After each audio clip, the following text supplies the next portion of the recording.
Welcome to the Great Birth Rebellion podcast. I'm your host, Dr. Melanie Jackson. I'm a clinical and research midwife with my PhD, and each episode I cast a critical eye over current maternity care practice by grappling with research and historical knowledge to help you get the best out of your pregnancy, birth, and postpartum journey. Before we get started with anything in this episode, I have some news to share.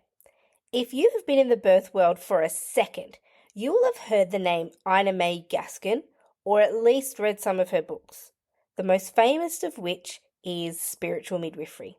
I know that's the book that kicked off my career and so many other midwives. Ina May Gaskin is considered the most famous and arguably the most influential midwife of the Western world, and although she's technically retired, and this is the news, she's graciously accepted the opportunity to lend her wisdom to the Convergence of Rebellious Midwives Conference 2025. The 2024 Convergence has just finished about a month ago, and we surveyed the attendees who came to the 2024 Convergence, and so many of the comments said that it was the best conference they've ever been to. The news is that Ina May is taking a holiday from retirement to record a unique talk and Q&A session for the 2025 Convergence. And this is likely to be the last opportunity that an Australian audience will ever get to hear Ina May speak. It's a once-in-a-career opportunity.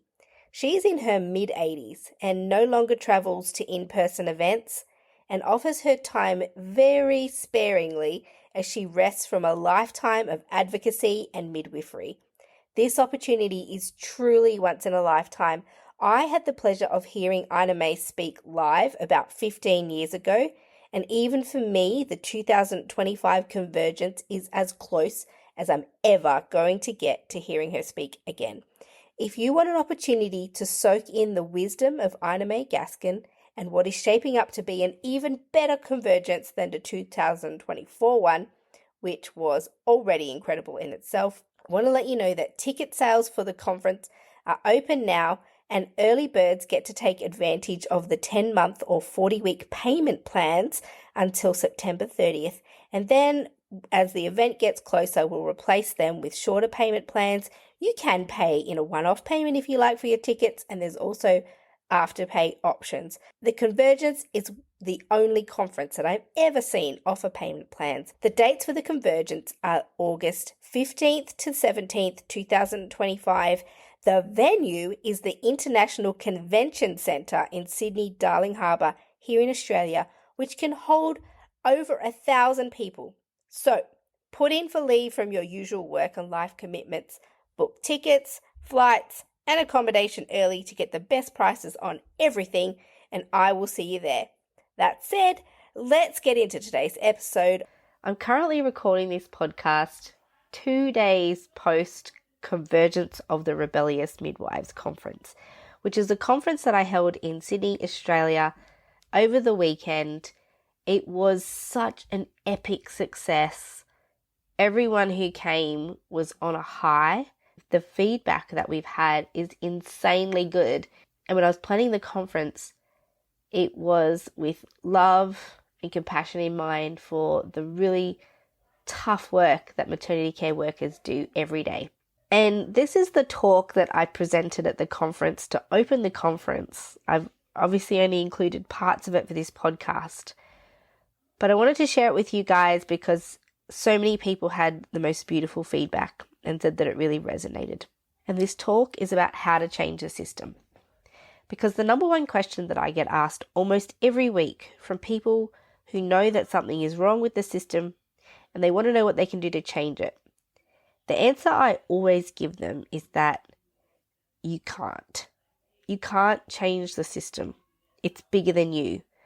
I tell them to stop trying to change the system, or at least stop trying to change it on your own. There's nothing that you can singularly do on your own that's going to turn around the shortfalls of what we have in the current maternity care system. Instead, I talk to them about what I know and what I've learned from the permaculture philosophy, believe it or not, and I'm going to take you on this journey. In permaculture, they talk about the way to generate change is to start where you are, use what you have, and do what you can. And to aim for anything bigger would be an overwhelming and hopeless task that would burn you out before you made any change. And so my answer is always that you can't change the system, but we can change the system. And in this talk, I'm going to tell you how. As I record this now, I'm 40 years old. And for the last 22 years, I've been on a journey to understand what it means to live healthfully. My husband and I, we now have 2 children who were both born at home. We live on a 5-acre hobby farm in the Blue Mountains where we have goats and chickens and veggies and free-range children. And we've adopted this lifestyle that would look quite odd to most people. Homeborn and homeschooled children, both parents working at home. We're really swimming upstream from the rest of society in our food, lifestyle, and health decisions. And we've really embraced what we call a retro-suburban lifestyle, which is rooted in permaculture principles. It would look quite odd to everybody on the outside. And what this has to do with changing the system, I'm going to tell you, and the answer lies in this permaculture life that we're living. Permaculture explains a formula of caring for the earth that enhances it and changes it for the better. It uses a proven formula that creates self-sustaining food forest ecosystems that can sustain themselves because they have the nutrition and the soil and the ingredients they need to grow well. Food forest systems and bushlands represent a dynamic and resilient system that are capable of adapting to changing conditions, and only the plants that have their needs met will survive and the others will die, and new plants will take their place. And the plants that survive will only thrive in the conditions that they're given.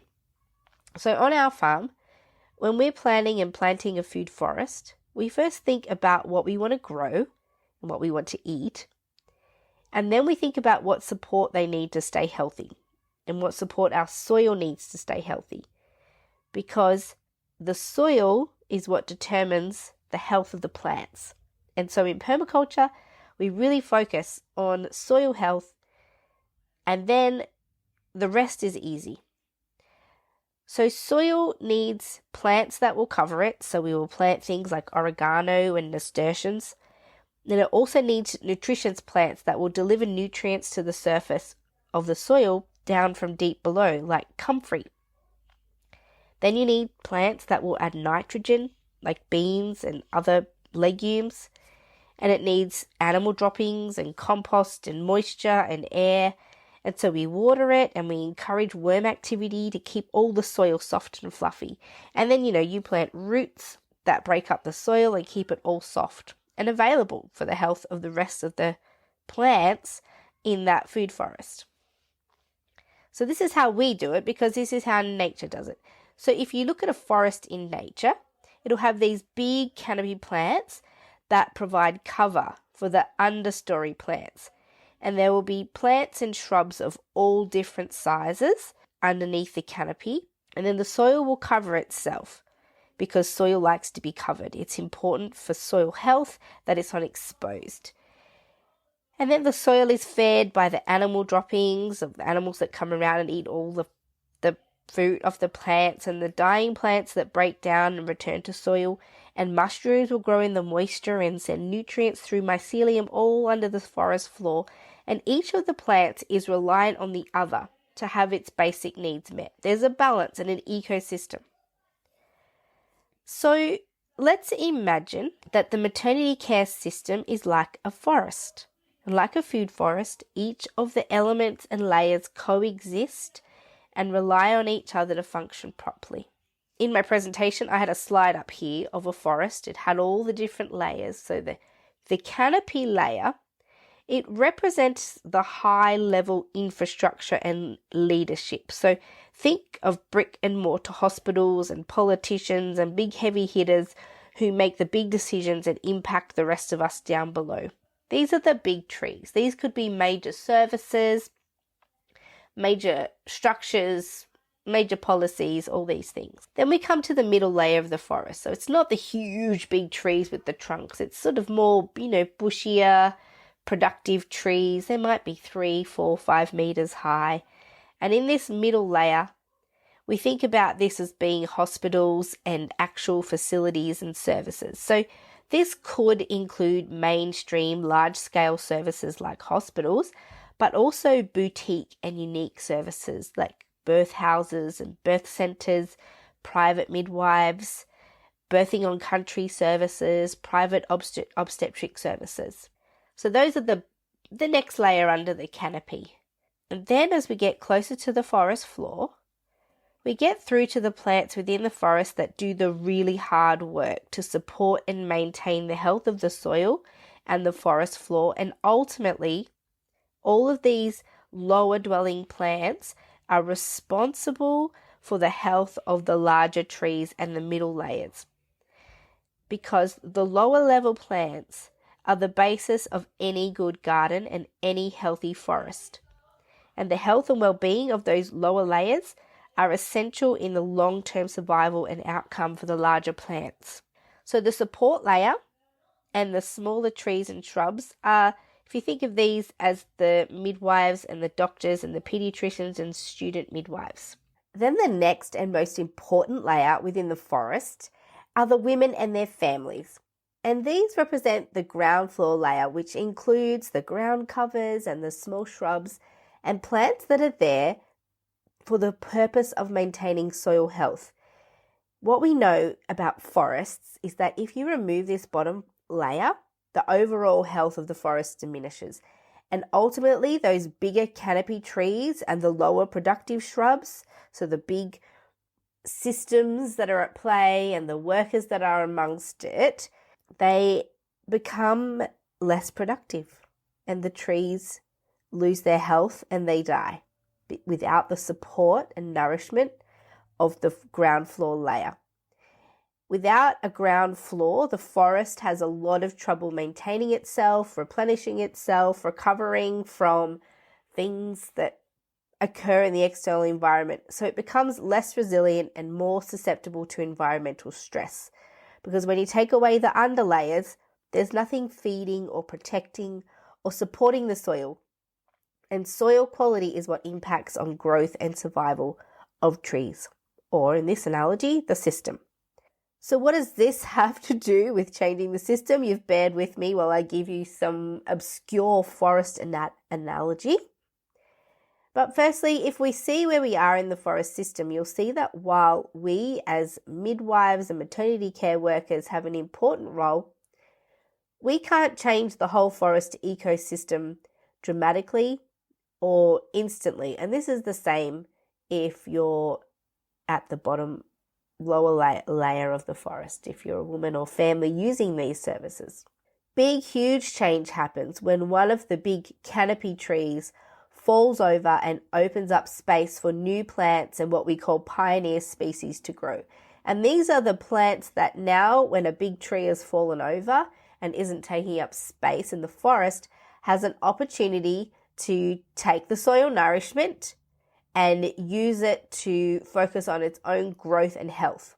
But if all the big trees and all the canopy fall over at the same time, the understory becomes unprotected. It gets too much sun exposure, it dries out, the soil integrity is challenged, and there's less food and shelter for the animals which feed the soil also, and the ecosystem fails because it's out of balance. And so when people say, how can we change the system? Maybe we should just burn it down, topple it all over, start again. If you started again and toppled everything over in a garden, you would need to invest heavily in soil health and nourishment in order to keep those new trees alive. It's a lot easier to change an established forest than it is to knock it all down and start again. So when I'm planting a food forest at home in my garden, I'll plant the tree that I want to grow, and then I'll plant all of the support plants beneath it to give it the best possible chance to thrive.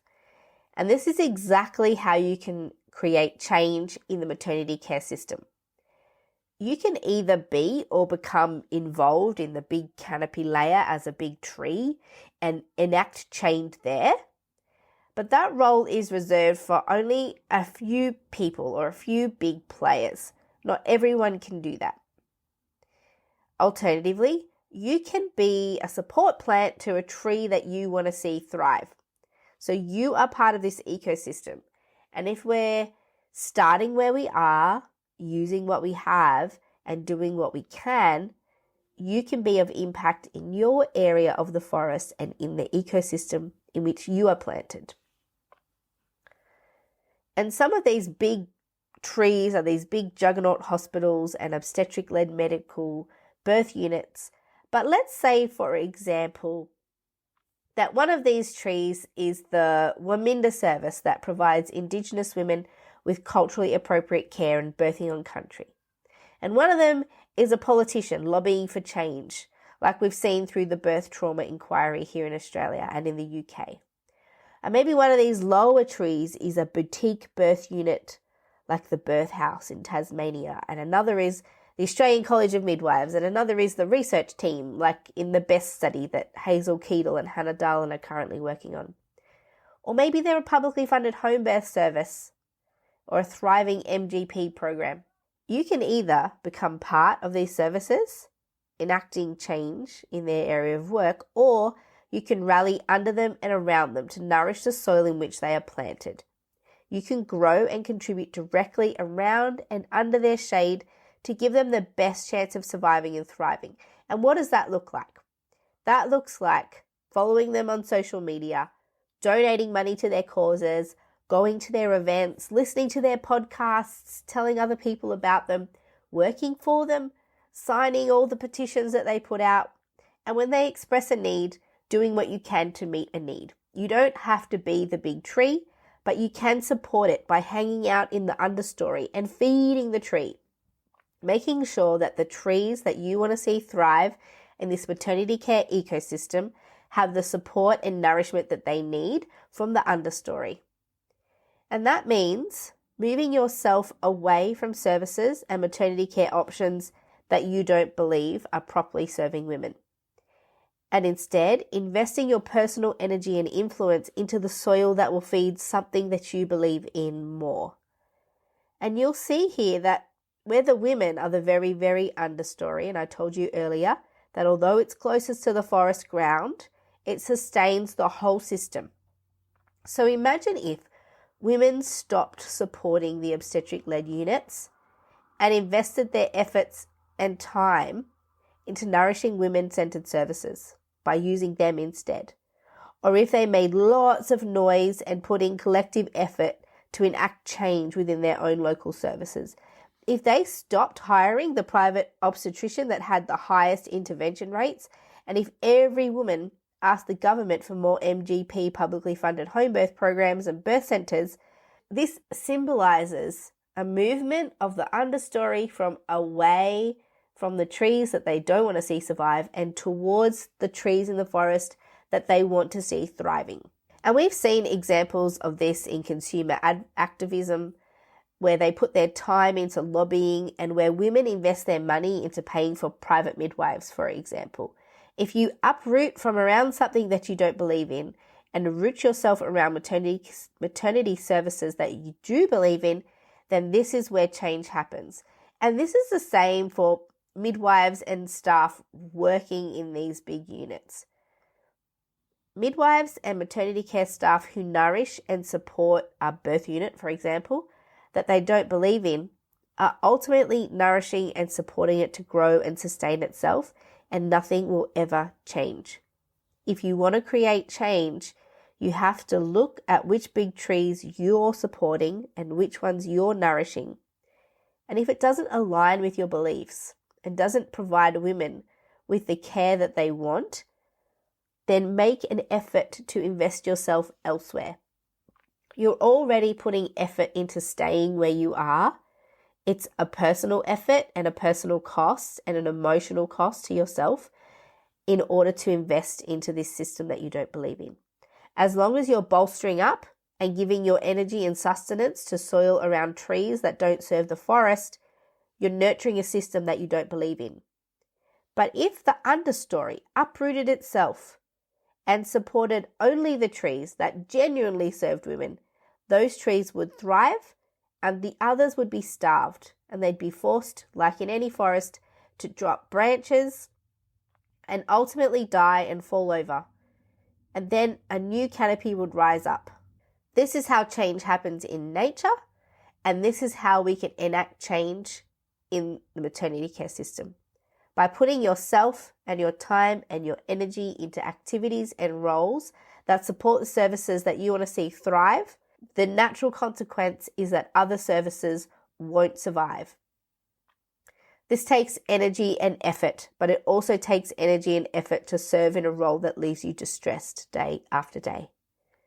And there's a saying in permaculture that we use when we feel overwhelmed by a huge job ahead.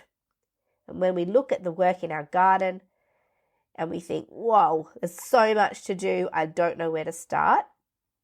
The answer is always the same. If you don't know what to do next, or you can't face the big jobs that are out there in the forest, the rule in permaculture is to start at your doorstep. Step outside and look at the first 2 meters in front of you and start there. You go for the low-hanging fruit to start with. Start where you are, use what you have, do what you can. So if you want to change the system, you can either do something to be a really big tree, but you'll only get there if you can recruit followers and support plants to nourish you. If you can't be a really big tree, be a follower of a really big tree. Root yourself around them and see what you can do to help them flourish. If you can't be either of these things, at least be paying attention. So when the tipping point happens and momentum happens, that you're there to follow it. So start where you are, use what you have, and do what you can. And together and slowly, we will grow big, beautiful trees that we want to see thrive, and the other trees will die and feed the new forest canopy. That is how you change the system. To get access to the resources for each podcast episode, join the mailing list at melaniethemidwife.com. And to support the work of this podcast, wear the rebellion in the form of clothing and other merch at thegreatbirthrebellion.com. Follow me, Mel, at Melanie the Midwife on socials, and the show at The Great Birth Rebellion. All the details are in the show notes.